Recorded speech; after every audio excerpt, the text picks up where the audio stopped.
Welcome back to our series about journeying through the parables of Jesus.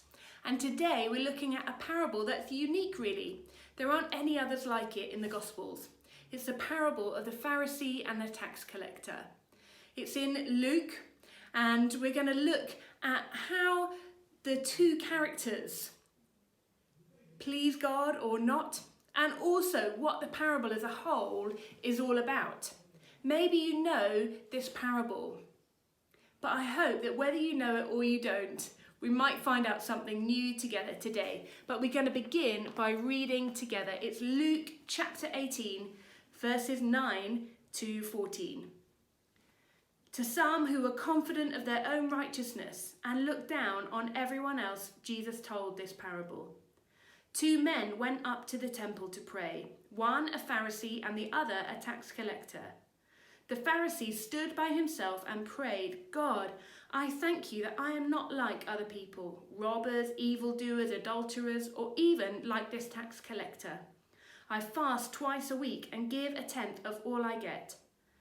But the tax collector stood at a distance. He would not even look up to heaven, but beat his breast and said, God, have mercy on me, a sinner. I tell you that this man, rather than the other, went home justified before God. For all those who exalt themselves will be humbled, and all those who humble themselves will be exalted. This is a story a little bit wider than just a story about being humble in prayer. Luke writes at the very beginning that this parable was written or given, spoken by Jesus to those who were confident of their own righteousness and looked down on everyone else. That word righteousness, I always find, I don't know about you, a bit of a tricky word. In the Greek, it's dikaios. And the word dikaios, righteousness, is translated in various different ways actually through the New Testament. And of course, it has its equivalent in Hebrew in the Old Testament. The Pharisee thought he could be dikaios, righteous, on his own. But actually what we see through the Old Testament and the New Testament is that righteousness isn't just something that we achieve by moral or ethical good works. Righteousness is relational. Righteousness isn't just something that we can achieve, but it's something that we're given by God. Actually, another way of translating the word righteousness is salvation. This Pharisee thought that he could achieve salvation through his good works. But in fact, as we see, he goes home without pleasing God. So let's come to the context of what's happening here. These two men go up to the temple to pray. Now, they weren't just going up for private prayer, but in the Jewish culture, going to pray would have also meant going up to a worship service or an event that was happening. And what would have happened twice a day at dawn and at 3 p.m. would have been a sacrifice of atonement. The priest would have sacrificed a lamb at those times, and anyone who was Jewish could come and watch what was happening and participate from a distance in the sacrifice that was being made. So the two men are there. There must have been many other people there. Of course, it's a parable, but this is what we envisage, many other people there as well. But the Pharisee, he separates himself off from other people. He actually stands away from the crowds. There's something even in that, isn't there? Actually, he didn't want to become unclean by being too close to other people. That was a reality that actually the Jewish laws, if you follow them to the very letter and add a few more on just to make sure that you don't break the main ones, would have meant that he would have been in danger of becoming unclean only for a short amount of time. But he stands away so that he doesn't become unclean, and then he begins to pray aloud. I don't know if you've ever had this experience of being in a prayer meeting. I know I have. When someone begins to pray and then you think, hang on, are they just praying now, or are they also doing a little bit of a sermon? Or are they, even worse, doing a little bit of a gossip in their prayer, giving me a bit of information about something that desperately needs prayer that I probably didn't need to know about? There are so many ways, aren't there, that we can relate to this in our own experience. But he stands away and he begins by thanking God. Thanking God that he's not like those other people over there who he's separated himself from. He then goes on to talk about his fasting and his tithing. In fact, he as a Pharisee would have been one of the religious leaders of the day. And what they did with the law that was set out in the Old Testament was put fences around it. As in, they would have put extra laws around the main laws that were given to make sure that they were not in any danger of infringing on the main laws.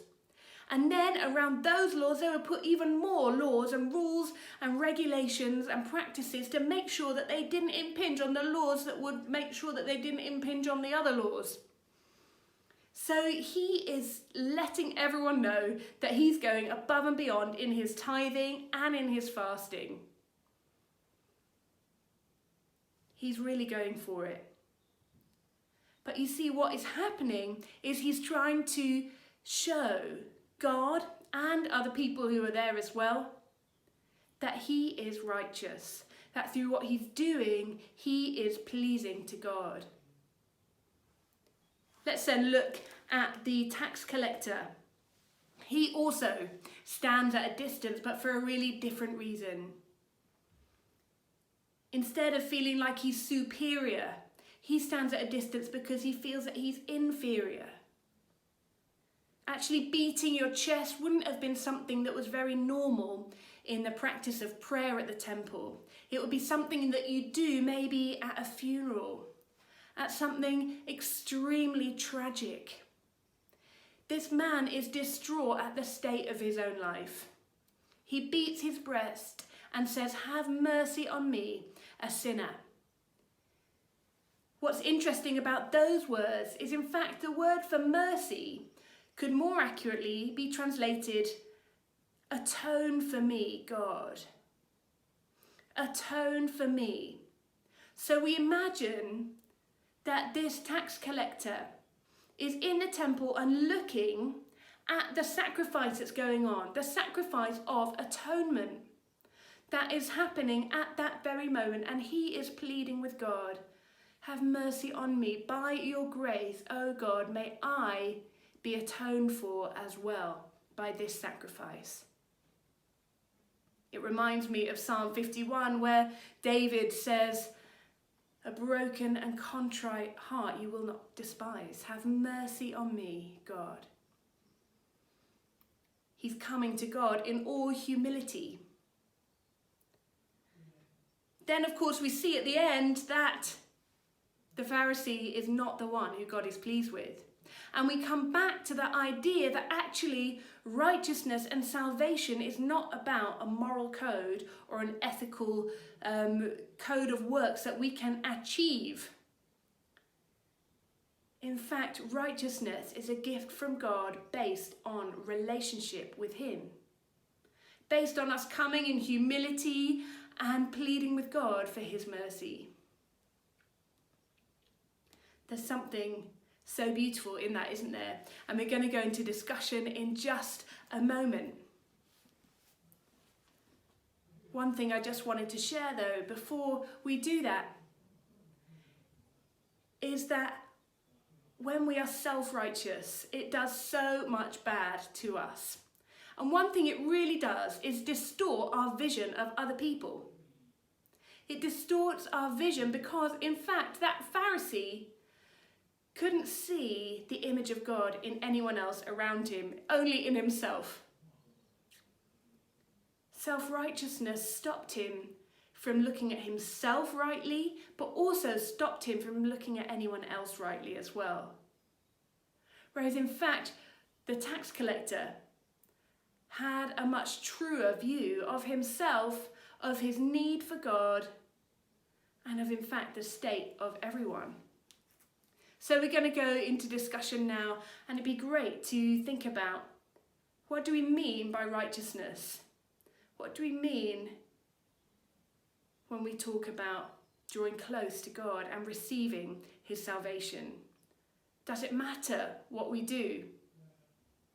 So let's go and have a discussion. I hope you enjoy it, and I pray that God blesses you as you have a chat.